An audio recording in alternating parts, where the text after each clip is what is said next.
Hello, my dear students. Welcome again. English Language 2020-2021, the first semester. Story, The Mysterious Island by Jules Verne.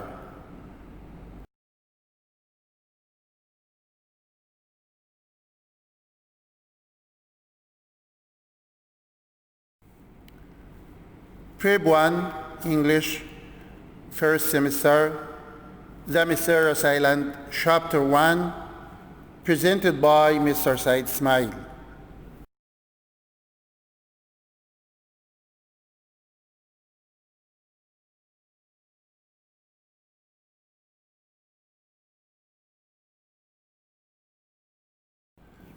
Objectives. By the end of the chapter, students will have: number 1, read for just and some specific information. Number 2, being able to tell a story.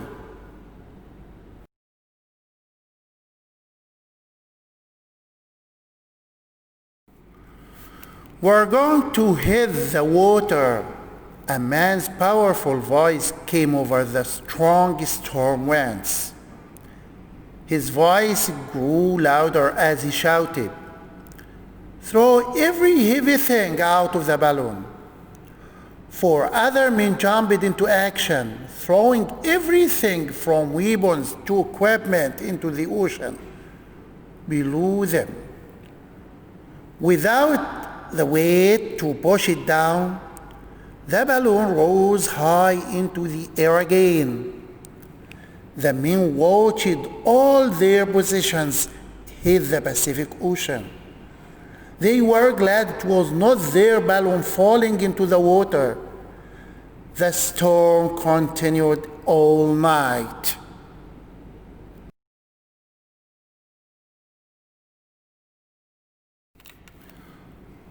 Although they feared for their lives, the men had hope. They were glad Cyrus Smith, the engineer who had shouted the order, was with them. Tall, thin, and 45 years old, Cyrus Smith was a born leader.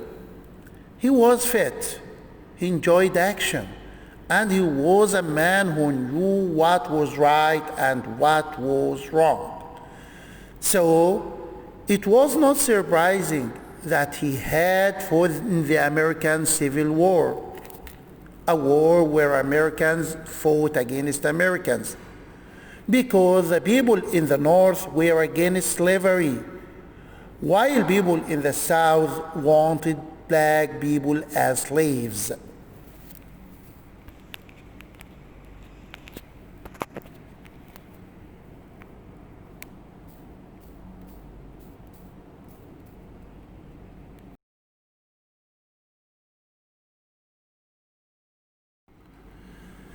Cyrus Smith was one of those who believed that all men should be free, no matter what their color is. Cyrus had fought bravely in the war until he was injured and caught by Southern soldiers. While he had been recovering in a town called Richmond, Smith had met another man who had the same ideas, Godwin Spilett, a reporter. Spilett was also very clever, energetic, and brave. He had been reporting on the war when he too was shot, injured, and taken to Richmond. The 2 men wanted to escape, but the town was well guarded by Southern soldiers. One day, as Smith was walking down the street, a tall, strongly built man approached him. "Mr. Smith, do you want to get out of Richmond?" he asked.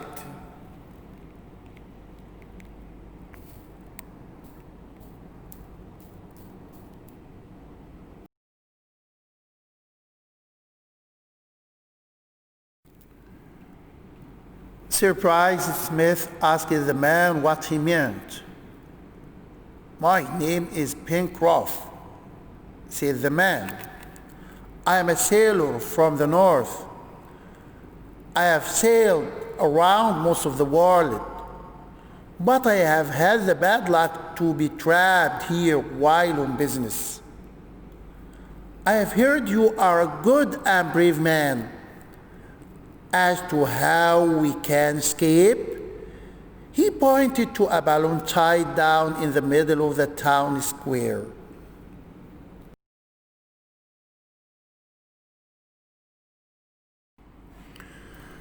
The Southerners had made it. The Northern soldiers had surrounded Richmond, and no one could get in or out. So the Southerners built the balloon to fly outside the walls of Richmond and call for assistance. However, they hadn't used the balloon because the weather was stormy. Pencroff was not afraid of the weather. However, he enjoyed an adventure, and so he told Smith his plan. Smith listened silently. He said, "But I am not alone. There is my friend Spilett and my servant Neb."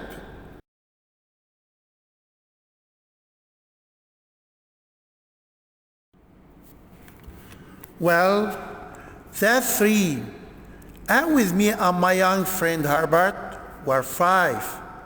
The balloon can hold 6. So let's meet at 10 tonight." Pencroff smiled as he looked at the balloon.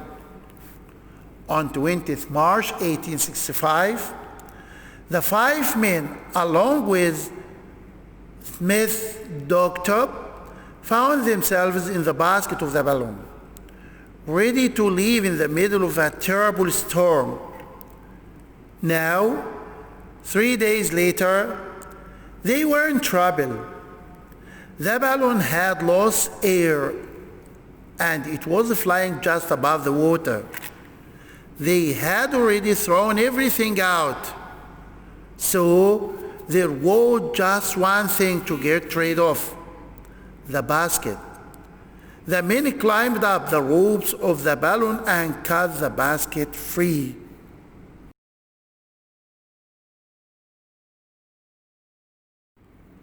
The balloon rose up, but then began to fall to the sea again.